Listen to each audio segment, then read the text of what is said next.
சுகன்யாக்கு ஆன்மீகத்தில் மிகுந்த நாட்டம் உண்டா?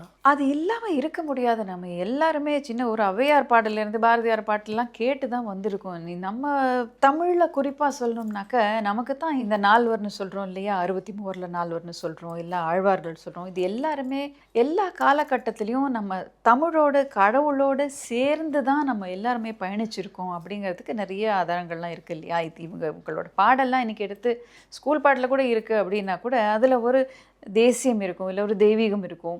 அவங்க 2யுமே குடுத்துருக்காங்க. நமக்கு ஒரு பெரிய டானிக் மாரி குடுத்துருக்காங்க. ஏன் கண்ணதாசன் அவர்களோட வரிகள் முதற்கொண்டு எல்லாமே கரெக்ட். அவர் கண்ணன் பாட்டு எழுதலையா? ஸோ இட் இஸ் அத தாண்டி வெளிய வர முடியாது. நம்ம எல்லார் லைஃப்லயும் இருக்கு. எனக்கு நெறைய நம்பிக்கை இருக்கு. நெறைய கோயில்களுக்கு போயிட்டு வருவேன். ஒரு ஆர்டிஸ்ட்டா இப்போ ஒரு டான்ஸ பத்தி ஒரு கதை எடுத்து பண்றோம், ஒரு வர்ணம் பண்றோம்னா கூட அது கதை தெரிஞ்சா தான் செய்ய முடியும். அங்கேயும் நடிப்பு இருக்கு இல்லையா? எக்ஸ்பிரஷன் வரும்போது. அப்போ கிருஷ்ணர் இப்படி சொல்றாரா? ராமர் இப்படி சொல்றாரா? சீதா இப்படியா? பார்வதி இப்படியா? இந்த கேரக்டர்ஸ். அதனால கதை தெரியணும். இதெல்லாம் படிக்கும்போது சின்ன சின்ன துக்கடா கதைகளே பார்த்து ஆஹான்னு ரசிக்கிறோம். மாபெரும் படைப்புகள் அதெல்லாம் உண்மையிலேயே வாழ்ந்திருக்காங்க. எப்பேர்ப்பட்ட அனுபவம் எல்லாம். இதெல்லாம் கற்பனை கதை இல்லையே! அதனால ஹேட்ஸ் ஆஃப் அண்ட்